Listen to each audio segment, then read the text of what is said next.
Right, everyone.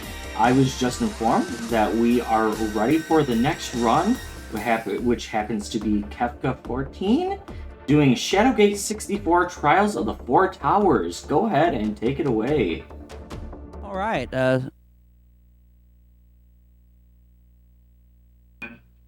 So thanks for having me. It's been a couple years since I've ran for NoGA. No glitches allowed. This though is no holidays allowed. But I'm running Shadowgate 64. My name is Kefka14. My preferred pronouns are he or they. Either works just fine for me.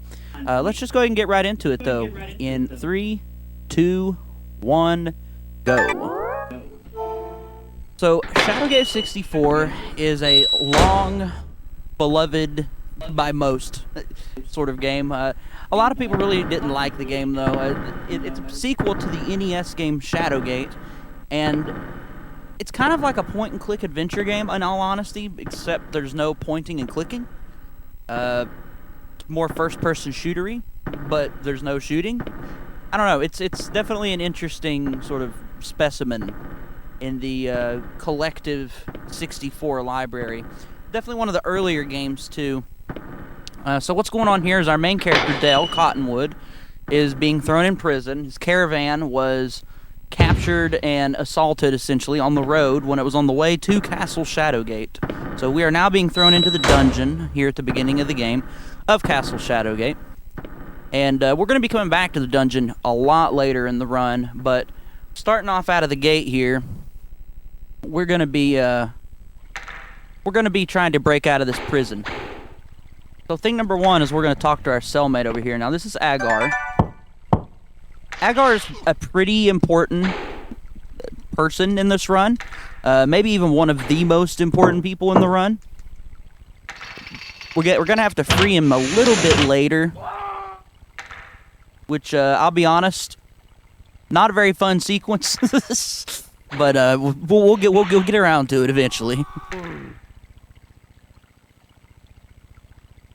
I've never heard of this game before, but I'm interested. It's certainly an interesting game. If you ever were looking for just like a good adventure game that's not too mechanically dense on the 64, it's a pretty good choice. It's got its quirks that a lot of people really dislike. Some of the puzzles are very cryptic. So starting off here, we ate some meat and got the bone that was left over. Then we're going to move this straw that was on the ground here, and it's going to reveal a hatch. What we're going to do here is we're going to say no, because if we say yes, our main character, Dale, will try to open it and find out that he can't open it. We're going to use the bone from the meat that we got to pry it open. And then we're headed into the first proper, true area of the game, the sewers. So coming into the sewers, sewers is pretty short. We are going to be coming back here, though, as well. Most of everywhere you go to gets revisited at least once in this game. And we're going to take this iron bar here. We're going to need to use it very quickly. We actually use it as well for one other thing a bit later in the run. Walking up here, though, we're going to go ahead and use the iron bar on this sort of stone column, and it's going to cause it to fall. And this is more or less how this game works. You just walk around, you collect the correct items to proceed. There are some sort of small skips and things you can do, though, and we'll be getting to those a little bit later. Now, one thing I want to mention, though, is this game is very not marathon safe at all. There's no autosave, any sort of autosave feature, which, I mean, that's pretty common for a game this old. But there's no continue feature either. If we die, we just lose the run. And basically everything in this run kills you. So I will be making a few safety saves as we go throughout, just to make things a bit more safe, just in case something gets weird. So we picked up a pickaxe in the previous room, and we're going to be using that a couple times in the run, but here in just a few moments to escape the sewers and enter the first dungeon of the game. Now, the point of this game, the whole title is Shadowgate 64, Trials of the Four Towers. So we need to do all four towers. So we're going to be entering the first tower, which is the Tower of Disciples. It's pretty short. Mostly we just got to escape the Tower of Disciples. But we're going to use the pickaxe to climb that wall and then to open this hole in the ceiling Like so.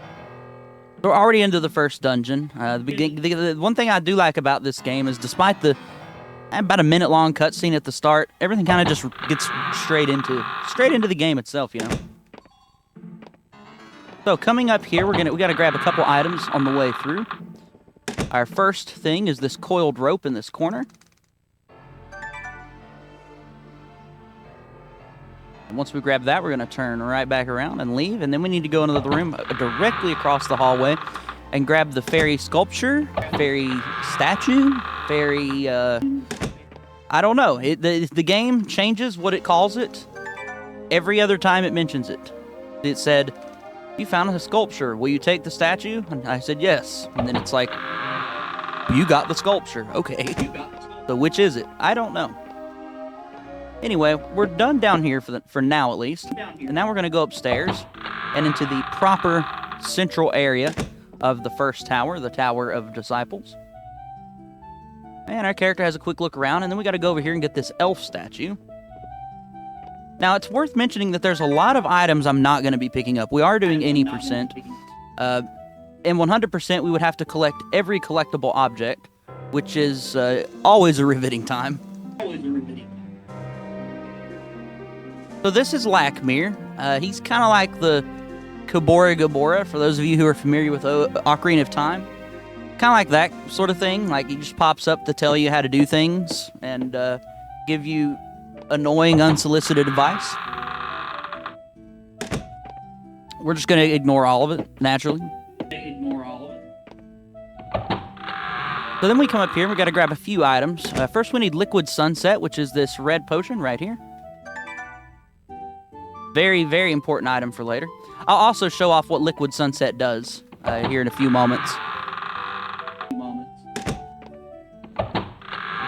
We're going to come into this room, and there's going to be a little tiny cutscene where we watch a table fall. Then we're going to run over here. We're going to grab this coin, the ancient coin, which we're not going to need this till quite a bit later in the run, but it's just quicker to grab it now while we're here.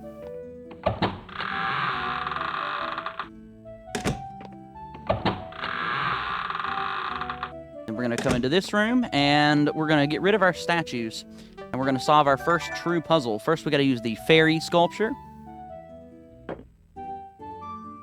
And then we use the elf sculpture. Or statue, rather. It's so strange, man. It just changes what the term is every other time you read about it in the game. It's really strange. Alright. We go upstairs here.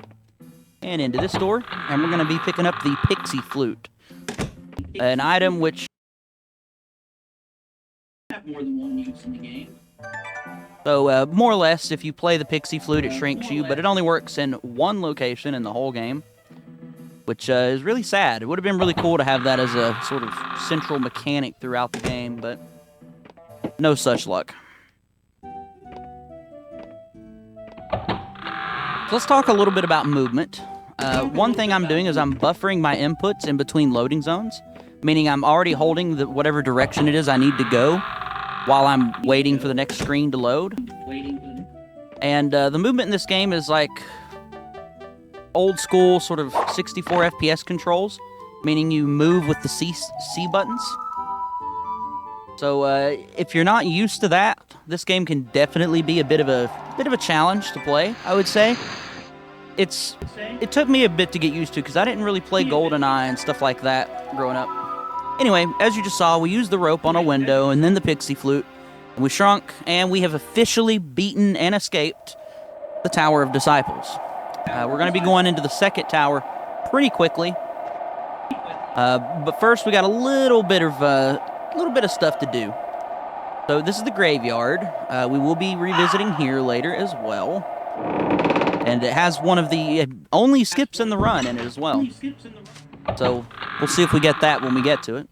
Then we're going to go into the church, and we're going to head into the basement. And there's two things we need down here. There's technically three, but right now we can only get two of them. Thing number one, we need this golden key that's hanging on this wall. And then we need to pick up a crowbar that's laying next to a bookshelf to my right. Right there.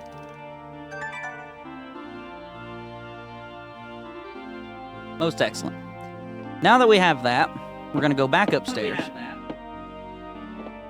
And we need to grab the Dragon Tears, which is a little potion laying right here behind the pulpit of this cathedral, or church, or whatever term you prefer. And we're going to climb the ladder. And then we got to use the crowbar on this nail in the wall right here.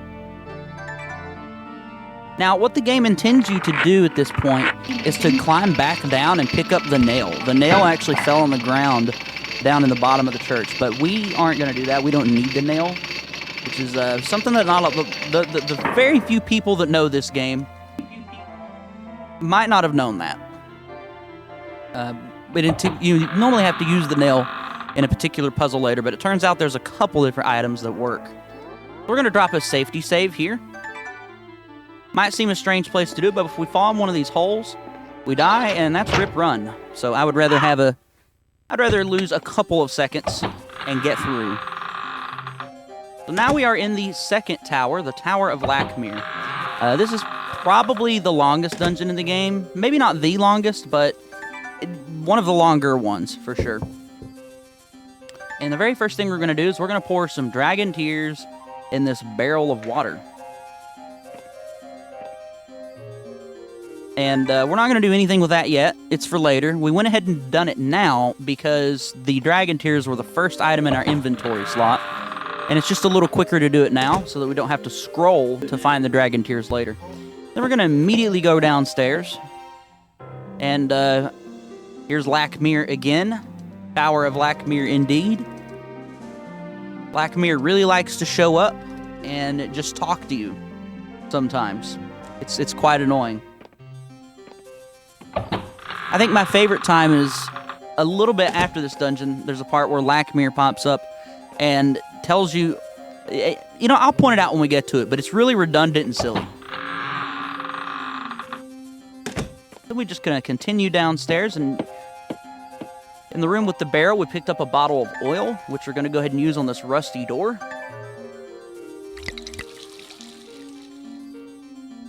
Will let us through. Then we're going to come into this next room here. And we're going to grab probably one of the more difficult items to pick up in the run, or at least pick up quickly. We'll see if I get it nice and fast. I did. That was cool. The Star Crest. So I've not had any what I like to call misexamines yet, which is where you go to examine a door, an item, or just anything I need to interact with, and I'm not quite looking in exactly the right direction, so the game says there's nothing here or whatever. That hasn't happened yet. We'll see when it does. It will happen. So going back upstairs, we got to make one little pit stop in this room to pick up this rusty key, which is an extremely important item. And we also want this ornate mug. And you'll notice, like I said, that there are some other items laying around that we're not going to be picking up just because they're just not needed at all. At least in any percent. So going back upstairs, we're going to be going back to that barrel of water. And we're going to scoop out some of the water and Dragon Tears using the mug we just collected. It's created a sort of concoction that's going to allow us to put out a magical fire. We're going to go ahead and scoop up some Dragon Tears and water. Like so. And then directly across the hallway from where we just were right there. Go into this door. Here's our magic fire. Use the water with Dragon Tears, and it'll put the fire out. And you can see the place where the Star Crest is supposed to go behind the fire. And at this point, we're getting pretty close to the end of the second dungeon. We're not quite there yet, but we're more through it than not. One thing I've always disliked about this particular dungeon is all the back and forth. I'm sure you've noticed by now, this is our third time going through this room. We will be going through it a fourth time as well before it's all said and done. This dungeon's a little more backtracky than I would prefer compared to others. Or rather, it's more like everything that happens on either the top floor or the bottom floor. So you're just going back and forth between the top and bottom floor. So what that did is it opened this area here. And we're going to take a couple steps towards this, and Lakmir's going to appear and try to sell us some weird infomercial items. He's going to interrupt our run. He likes to do that. Alright, so this here is just a little maze puzzle where you have to just pick the correct statue to walk into. We're speedrunners, so we already know the order. And we're just going to, you know, blitz right to the end of it with absolutely no challenge whatsoever. You gotta love that. And then we're going to head upstairs to the final sort of area of Dungeon 2, the Tower of Lakmir. Coming into this room, there is a sort of forging press machine. And here's one of our first kind of interesting time saves in the run. The game intends you to put the nail that I mentioned earlier in this machine to forge a key. But it turns out you can put any object you have that's made of metal, for the most part, in it. And we use the iron bar from the beginning of the game. Now, this is extremely crucial that I did this, because we're going to be able to... A, we didn't have to pick up the nail, which saves time. B, we didn't use the pickaxe, which also would have worked, meaning the pathing option through the sewers remains open to us. The old speedrun route, circa a couple years ago, used the pickaxe there because it was closer in the menu. Anyway, coming into this room, we picked up a blue potion, and we got to use the red potion we got earlier and the blue potion to make a purple potion in this dish, which unveils some stuff in the sky. I will say, this game is pretty cryptic as a whole. Not really the kind of game to just go into without a guide. I wouldn't recommend it. But anyway, you look up at this little red dot and you use the crest key, which unlocks this door. And then in this room, there are 3 rings. Now, the blue ring does have a use, but it's not a use that helps us, really, as far as speedrunning. So we're only going to take the red ring, which is the only ring we need, the Ring of the Dead. And if there's anything that the announcer would like to say at this point, this is a good time to do so. We're about to enter like a minute-long cutscene or so. All right, thank you very much. So, what we have going on here is we are looking at a couple of different incentives that are coming up right now, which we have Sonic Generations Play All Unleashed Day Stages. We're at $10 right now out of 80. If you want to see all those day stages, go ahead and donate.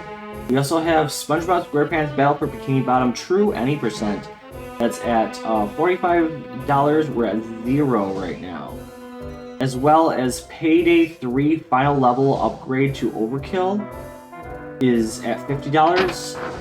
And we are at 0 at the moment. We also have the Sticky Business Choose Pride flag. Right now, non-binary flag is winning at $7.77. We also have asexual, lesbian, gay, intersex. So if you want to get any of those other flags in, you can go ahead and donate. We also have M-Chan's game. Right now, M-Chan is going to be playing New Super Luigi U at $10. We also have New Super Mario Bros. 2, that's at 0. So if you want to see that, you can go ahead and donate towards that. All of these donations, you can just donate $1. Every dollar helps. It really does.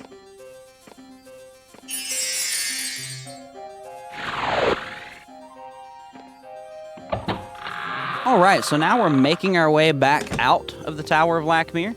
And I did notice that somebody in chat said that Liquid Sunset sounds like a great name for a cocktail, and it's funny you say that, because if you just use Liquid Sunset on yourself, and I'm going to do that now to show off what it does, because it's honestly really funny. It gives you a drunk effect. A really, really interesting looking drunk effect. It's unfortunate that the effect doesn't carry through loading zones, because if it did, you could do the whole speed run like this, which would be, it'd be awful. It'd be very disorienting, but it would be fun.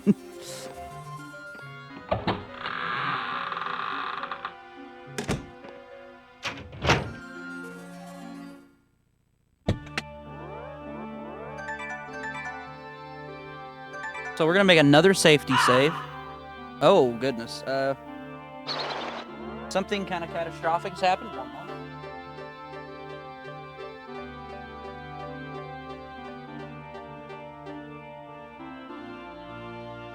All right. Well, there we go. I got it. Okay.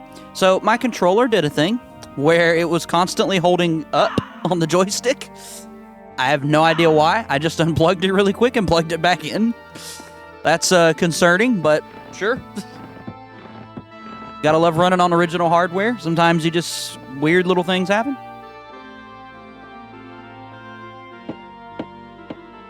There we go. So now we're in the church, and we're going to pick up the last thing we need here, which is, we're gonna go grave robbing. Some good, wholesome family fun. We're gonna just open this casket, and there's just a person in here. Not disturbing at all.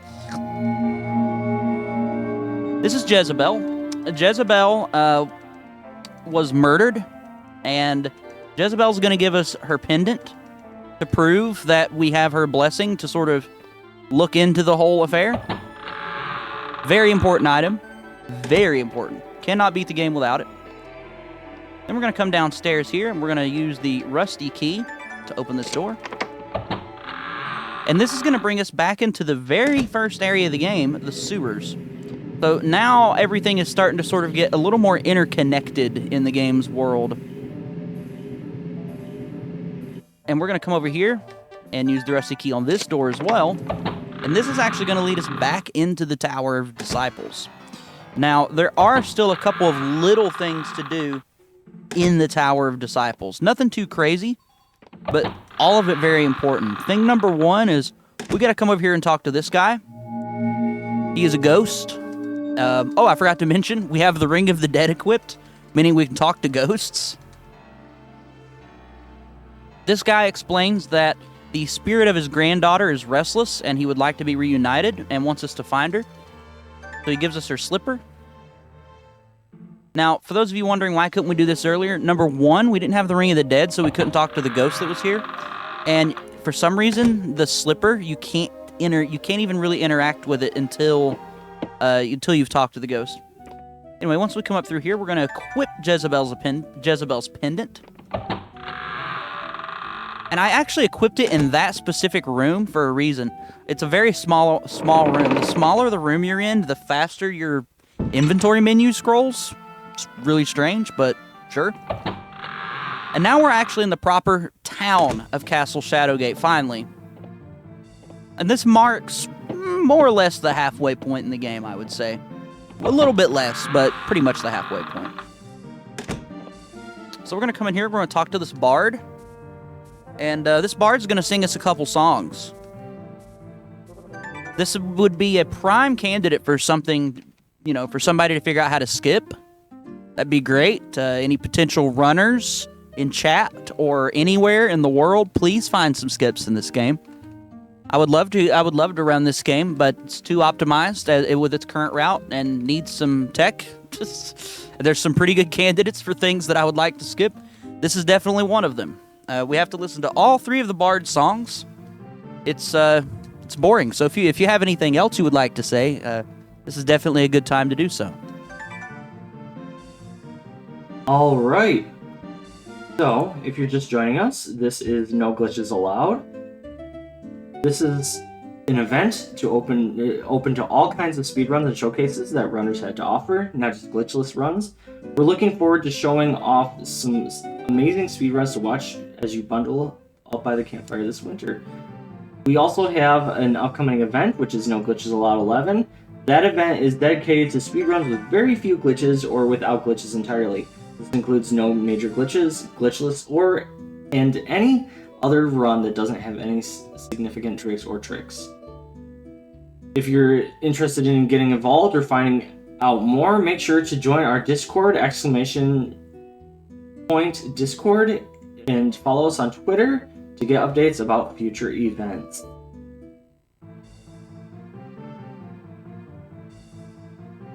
Alright, great timing. The Bard has just now finished singing his last song. Technically, he's not the Bard. Technically, he's called a Troubadour. But he gives us a flower. Now, this flower is probably one of the most cryptic, hard to figure out what to do with sort of objects in the game. It's infuriating, in all honesty. First time you're playing this on a casual playthrough, this is a section where a lot of people get stuck. But, now that we have the flower, we're going to take a little quick trip through town. And we're going to be doing this a couple times in this next section of the run before we're able to get into the third tower. And our first stop is going to be over here to this archaeologist guy. Very, very, very early on at the beginning of the run, we picked up an item called Ancient Coin.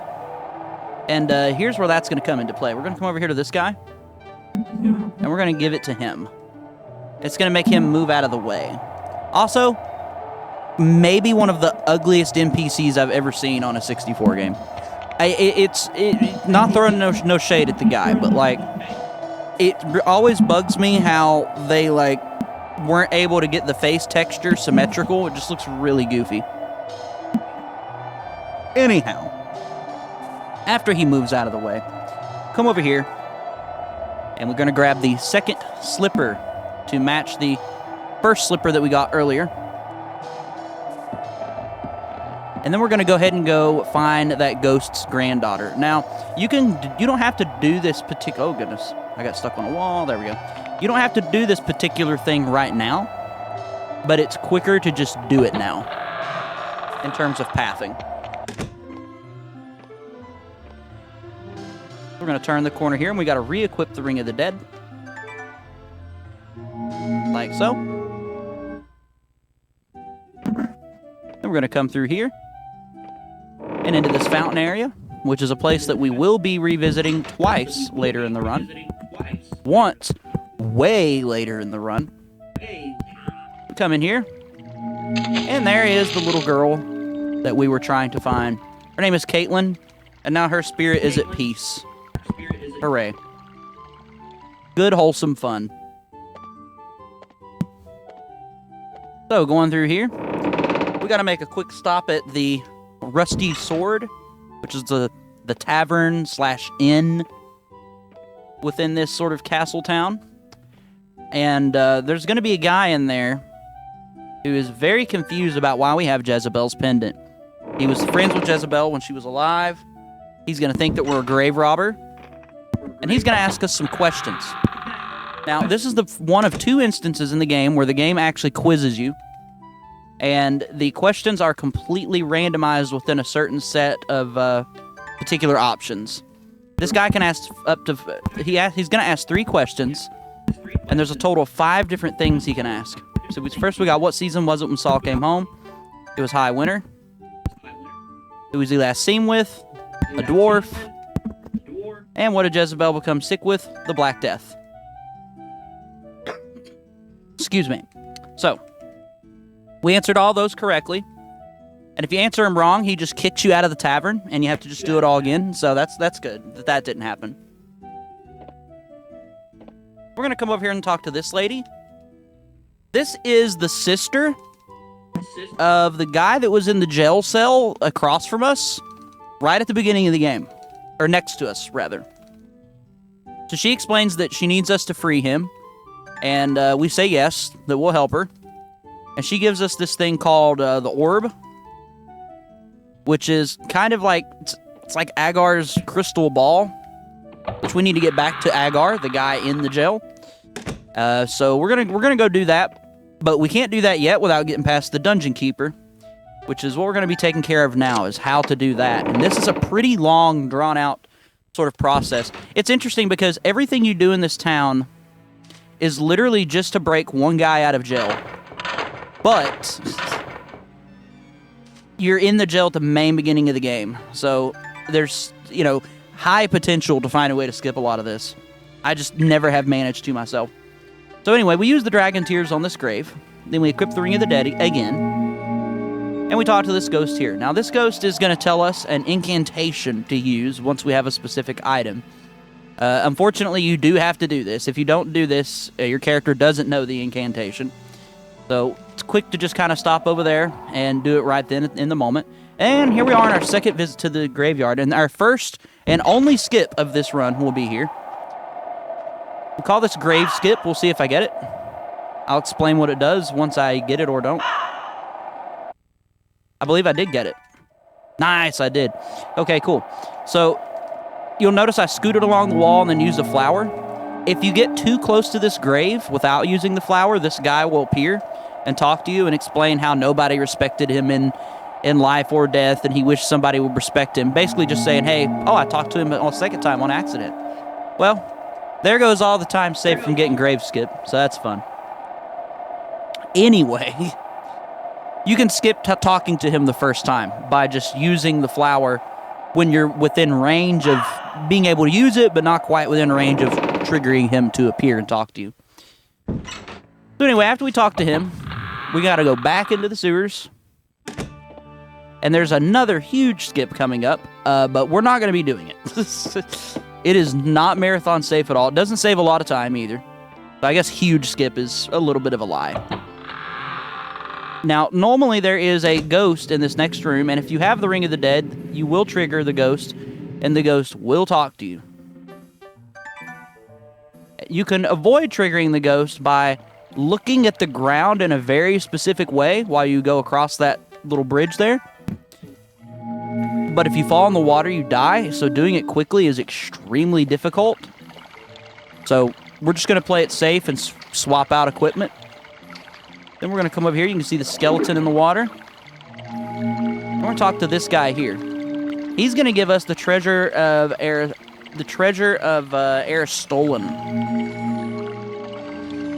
which we need to purchase a violin. Now, if you're wondering, wait, why do we need a violin? When did this happen? It'll all make sense fairly shortly. Did you say the treasure of air is stolen? I said the treasure of Aristolan. That is the guy's name. It's an odd name, is it? I've never really realized that, but yeah, yes, that is what I said. So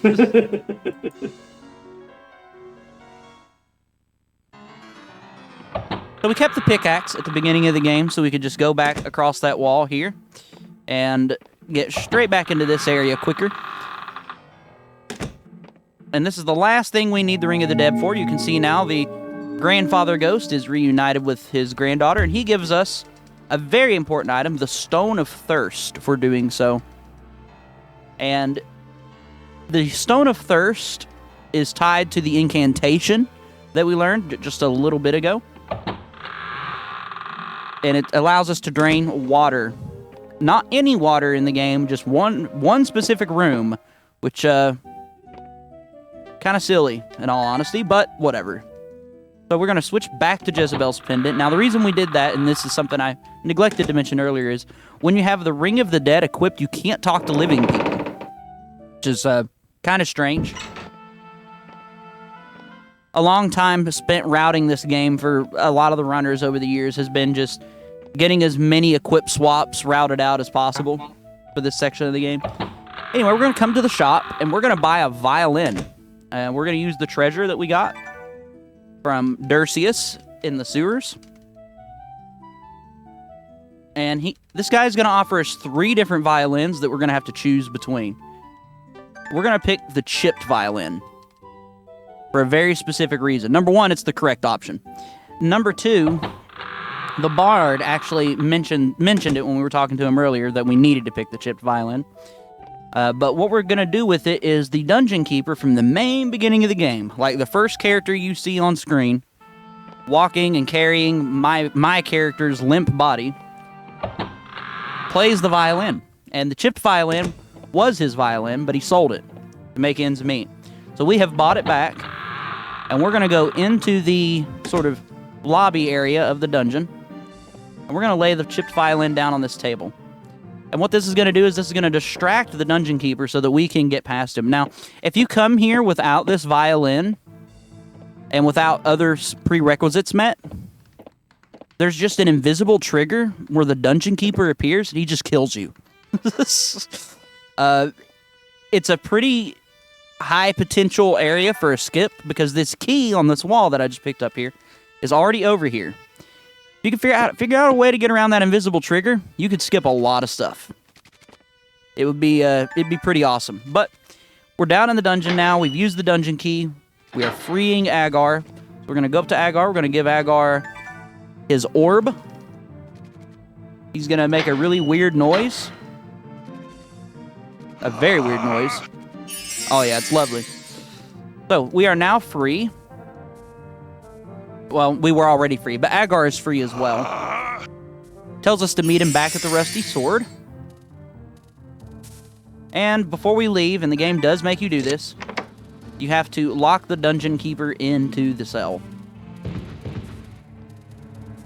So, at this point, we're basically done with everything we need to do around town. There's still a couple little stops we got to make before we head to the third dungeon of the game. But we're getting pretty close to being finished with what I like to call the boring part of this run, which is just running around this town and talking to a bunch of mostly ghosts, weirdly. Ghosts. But we got to stop right back by the tavern, or inn, one more time. And everything we have done in this town, other than getting the Stone of Thirst, was literally just for this conversation, so that Agar will open his house to us. Because there are 3 items in Agar's house that are definitely required to beat the game. And, yeah. So, like, the past 20 minutes were all spent just to get him to one house. Which, I hate, honestly. I think I've spent, I don't even know how many hours, just trying to find ways to skip this whole town section and, like, clip into the house. Or free Agar from prison without having to get the violin, or without having to get the flower from the bard, or for blah blah blah. Like, it's a mess. Doesn't it take longer in real life to get a house? No. No. Not at all.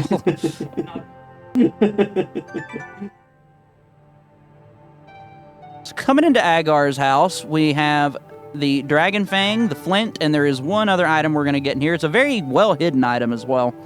And it's this bedpost over here. It's an item, randomly. It's a lever, which we are going to need. Very, very shortly, actually. And that's all we needed here. We do need all 3 of those things to beat the game, for sure. I could see potentially a future where you can skip one of them, maybe, but coming up here, we're gonna be draining the water in most of the city. I'm gonna go ahead and drop another safety save there. If you fall off the edges of the little path I was just on, you die. The thing with this game is, when in doubt, everything kills you. It may not seem like it. Like, this game may look really chill, and it is. It's definitely a vibe, but just about everything in this game kills you. Just about. So this is the water tower. And as you can guess, it has something to do with water.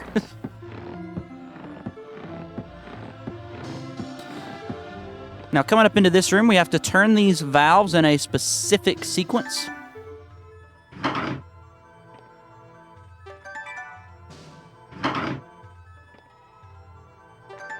It is left, right, right. And then we have to use the lever on this. And this is, I mentioned way earlier that there's a spot where Lakmir appears and it's very redundant. This is where it is. So Lakmir appears. Like, we put the lever on the machine. We don't use the machine yet. We just put the lever on it. And Lakmir appears, and basically what he's saying right now, because I'm skipping it all, he's just saying, oh, this place was used for stuff. Good job. You've picked the right path. Will you continue your path? So how would you normally go about finding how to turn those? So throughout the game, there is loads of books laying around. I've not picked up any of them. And when you and there are a couple characters you could talk to as well, basically text in the game that I've skipped over. There's books you can pick up and read that sort of just tell you solutions to various puzzles throughout the world. I think there's like 38 different books. Like, the lore in this game is dense. It's randomly. And then there's some characters that, you know, reveal certain things to you as well. So yeah, then you pull the lever, and then Lakmir's like, oh, so you will continue the path. And it's like, why didn't you just say all of this, like, at once? I don't understand, but sure. So we've now drained the water from where the ghost girl was. And fun fact, if you look into the water before you drain it, you can actually see her skeleton laying there, which is pretty morbid. But even more morbid than that, and never mentioned, is the fact that once you drain the water, her skeleton vanishes. So we just washed away her body. we just drained it, I guess. Which is, you know, it's kind of messed up. But we're finally about to get back into some dungeons. And this is my favorite dungeon in the game. This is the third dungeon, the Tower of Trials. And there's only 2 left, counting this one. So we're getting pretty close to the end of the game. We're not like super close, but we're definitely in the last like third or so. Maybe even a little further than that at this point. So the Tower of Trials is definitely the hardest dungeon as well. There's a couple sections that are very not beginner friendly. I'll explain why as we get to them.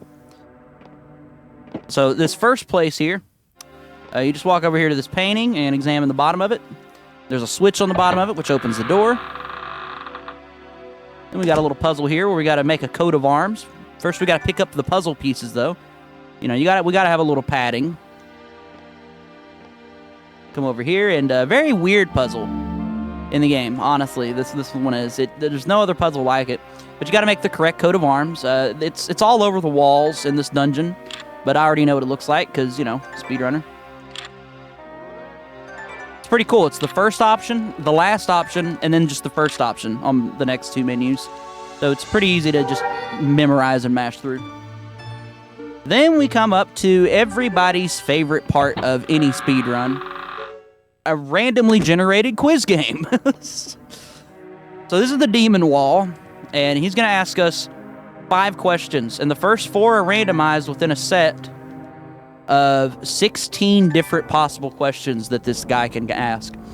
And, you know, you're better off memorizing all the answers, which I mostly have. We'll see. Pretty sure I'm good. We're good so far. I've got the first 2 correct. If you get them wrong, it just warps you back to the beginning of the dungeon. This is one of the questions I'm not quite as sure on. I got some notes, though. So we should be good. We are. It is ball lore. Only 2 more questions, and the last question of the 5 is always the same. Let's quit. It's pretty easy to deal with. Cool. And then the last question that the demon wall asks is, who is the rightful heir of Cal Torlin? Or rightful king, something like that.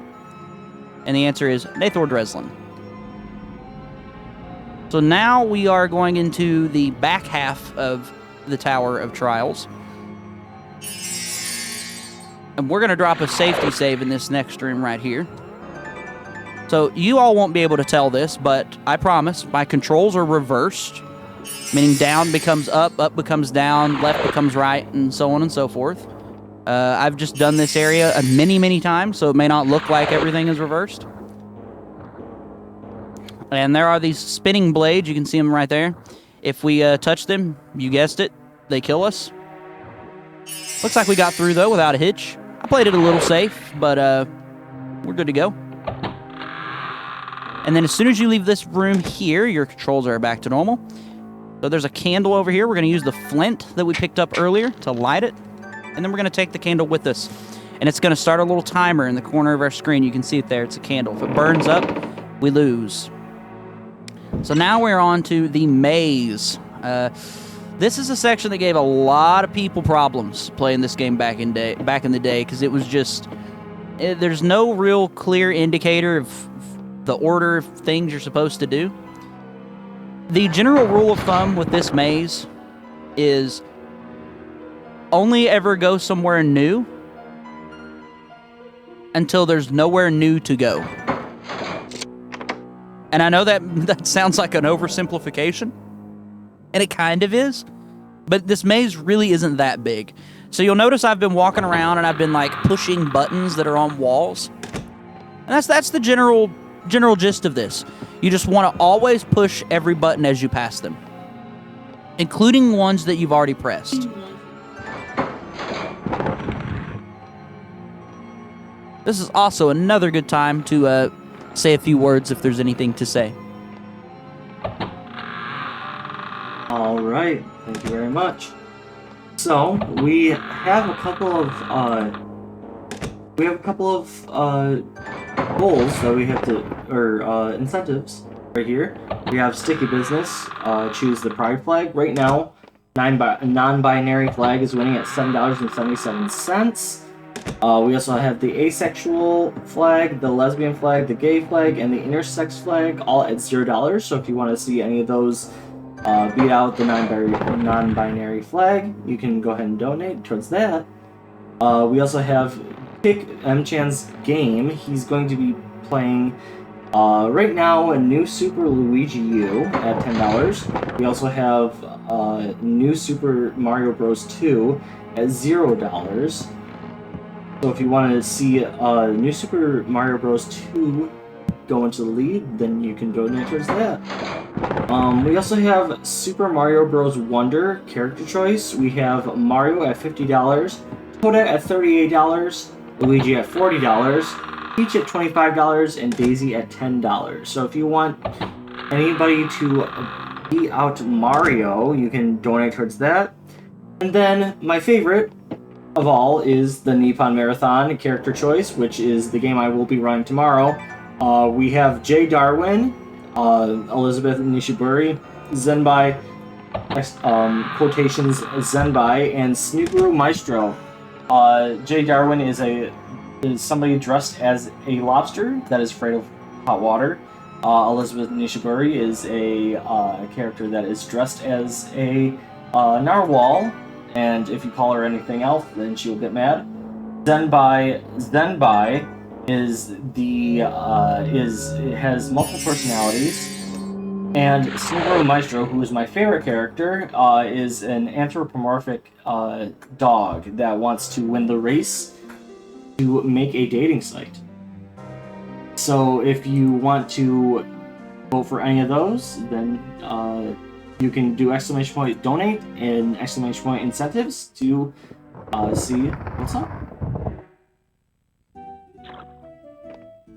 So, during that, we managed to finish the Tower of Trials. The last item we picked up in the tower was the Ring of the Kingdom, which is one of two, what I would call, most important items in the game.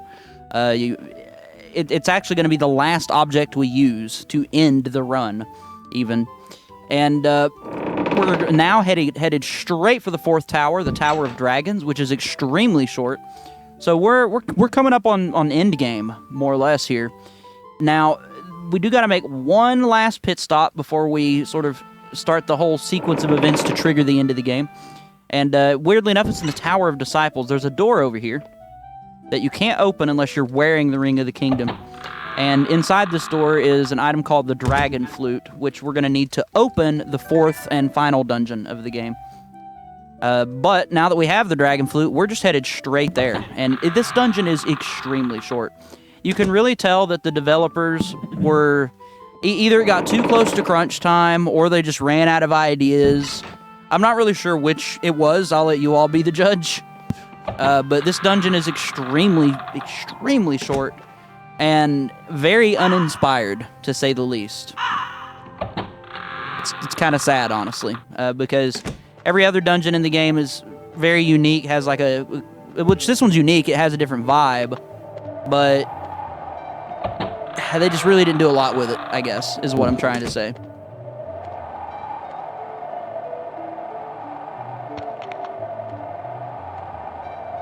So coming over here, we're going to use the Dragon Flute, which will open up the final dungeon, the Tower of Dragons. Now, the Tower of Dragons, you've basically already seen all of it at this point, and we've only been here for like 5 seconds. It's just a big spiral, winding sort of room, and that's really it. We do got to make a couple tiny pit stops on the way up, though. Now, if you fall off the edge here, you do die, which that's probably not too surprising. So I'm going to be playing it a little bit safe and not cutting the corners as deep as I probably could. But our first pit stop is right down here. We need to grab this item here, the Dragon Eye, which we'll be using to defeat the main villain of the game very shortly. Yes, there is a villain in this game. I forgot to mention that. I was just about to say there's a villain. There's actually 2 villains, technically. There's no combat in the game though, so it's well, we'll get to it. We're getting there. Then we use the Dragon Fang there that we grabbed in Agar's house a little while ago before the 3rd dungeon. And this allows us to just make a beeline straight to the end of the Dragon Tower. It's really sad how just every dungeon in the game has this like intricate layout, and then this one's just like, here you go, walk in a circle for a minute. Well, technically a square, I guess, but it's a spiral staircase. We all know it is. And then the game gives us one final little puzzle in this room here. See if I can get it correctly. Yep, we got it. That's all I needed to know was if I had the first part of this right. So basically, you just have to select the correct wing of the correct dragon statue in order. Not too hard. There's just 4 statues. Sometimes I'm really bad about... Is this another book? Say... Another what situation? Books? Oh, yeah. It is. It's another book situation, for sure. Sometimes with the stuff that's like, puzzles where it's like you need to do left, right. Like, just, any kind of puzzle where it's like left, right, or right, left. I would just get it confused in my head. I'll be like, is it right, left? Is it left, right? Is it... Even if I have them memorized, sometimes I'll just like completely swap where things go in my brain or something. So anyway, this is the Staff of Ages. It's basically an Infinity Stone. And once we remove it from this dragon's head, the dragon just wakes up.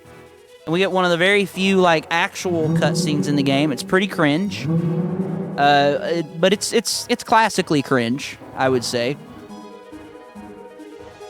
Everything looks pretty silly. So we're going to ride the dragon back into town, and we are officially in the end game at this point.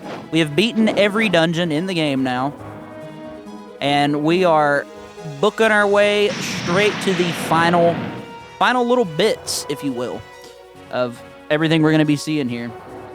Now, it's going to land us next to the barn.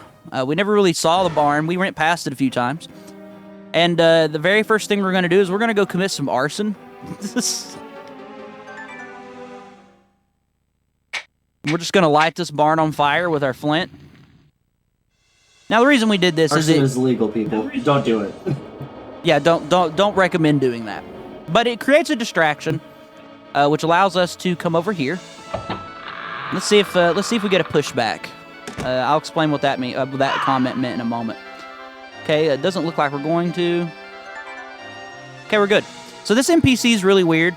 If you get too close to the NPC just pushes you away. But if you don't get close enough, you can't use Jezebel's pendant and make him move. So the reason we use Jezebel's pendant on him is he murdered Jezebel's son, I want to say. I think that's the lore. And when we show him Jezebel's pendant, it makes him come to his senses, and he moves out of the way so that we can go confront the villain, Belzar. Now, we saw Belzar earlier during a cutscene, and all we have to do to beat Belzar is this. Belzar's already beaten. We won. Now, there is one little bit after this cutscene. However, even though this is a cutscene, I ask for a little bit of quiet because this is quite possibly maybe the best soundbite ever put into a 64 game. Like, it's one of the funniest noises I've ever heard.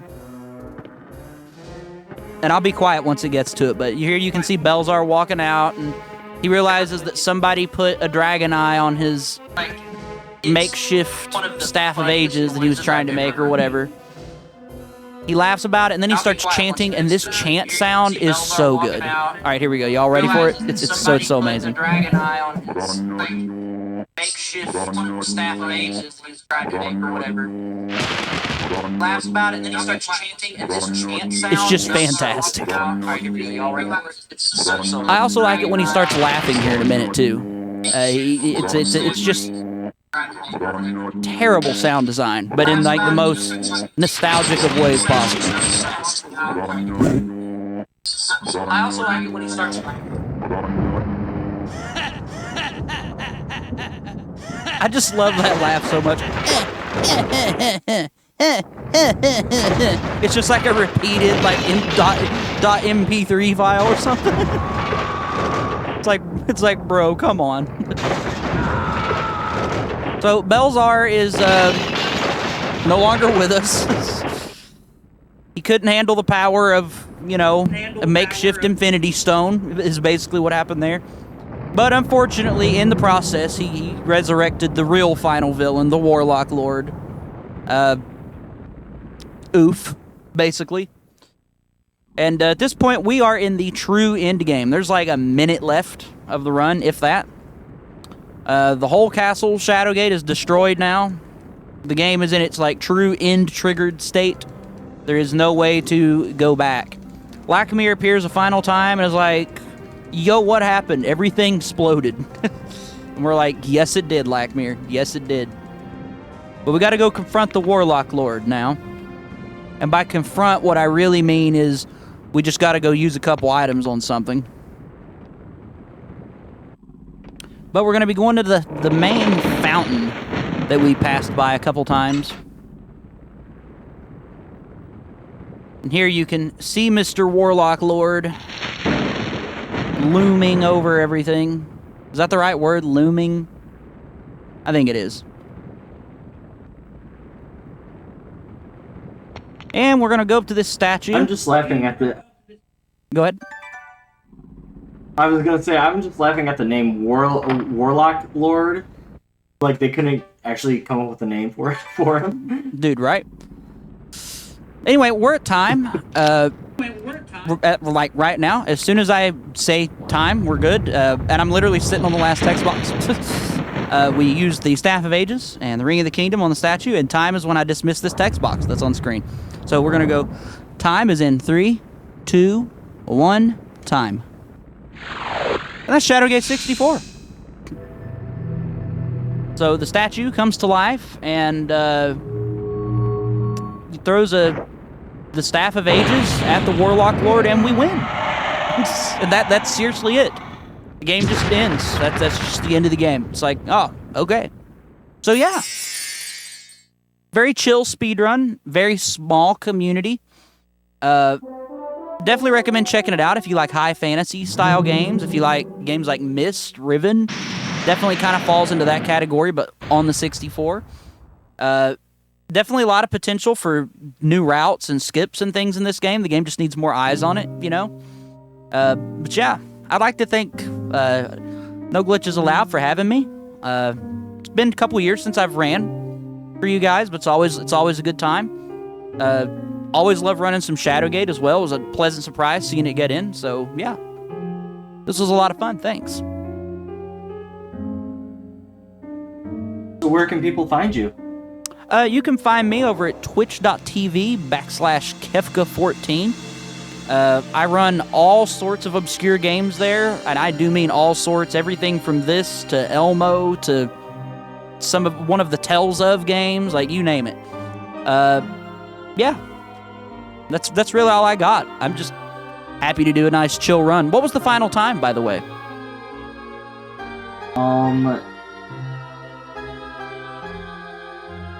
It looks like 57:56. Oh, that's great. Yeah, that's quite a good run. Cool. Most excellent. Yeah. Thank you so much, Kefka. That was an interesting run, to say the least. It's interesting. But yeah. So we are going to head into intermission to get ready for, I believe, if I remember correctly, the interview with Georgia Obernas. So stay tuned for that, because that's going to be really cool. So yeah, we will be right back.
Alright, everyone.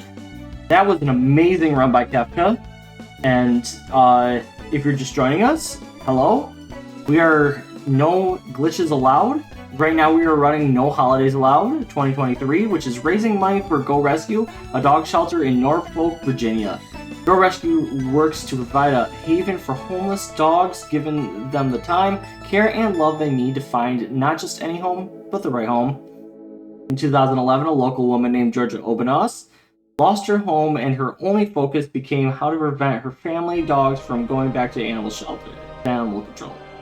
Starting out with just an empty shell of a building, Go Rescue soon became not just a place for her current rescues, but a shelter that has grown to rescue over 2,000 dogs to date with no signs of slowing down. In addition to your monetary donations, Go Rescue is also always in need of supplies to keep the pups happy and healthy. They accept dry and canned dog food, bleach, cheap paper towels, laundry detergent, furniture, and even vehicles. You can go to GoRescueDogs.com and go to the How Can I Help tab to find their Amazon wish list. Let's help out those doggos!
If you like this event, we also have another event, and we also have a couple of other events. The first one is No Glitches Allowed 11 coming up. The event is dedicated to speedruns with very few glitches or without glitches entirely. This includes no major glitches, glitchless, and any other run that doesn't have significant tricks or skips. If you're interested in getting involved or finding out more, make sure to join our Discord, Discord, and follow us on Twitter to get updates about future events. We also have Complete-a-thon, which the event features completionist or 100% categories. This event typically takes place in the summertime. Feel free to follow us at twitch.tv Complete-a-thon and at Complete-a-thon on Twitter for announcements so that you won't miss when our next Complete-a-thon event takes place.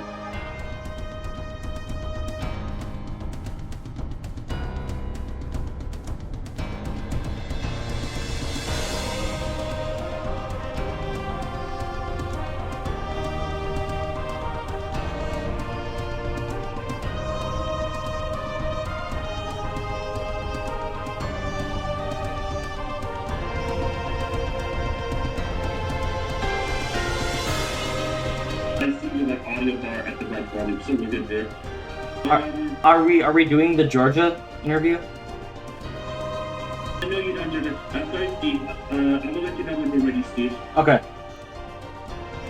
No, it's okay. It's okay.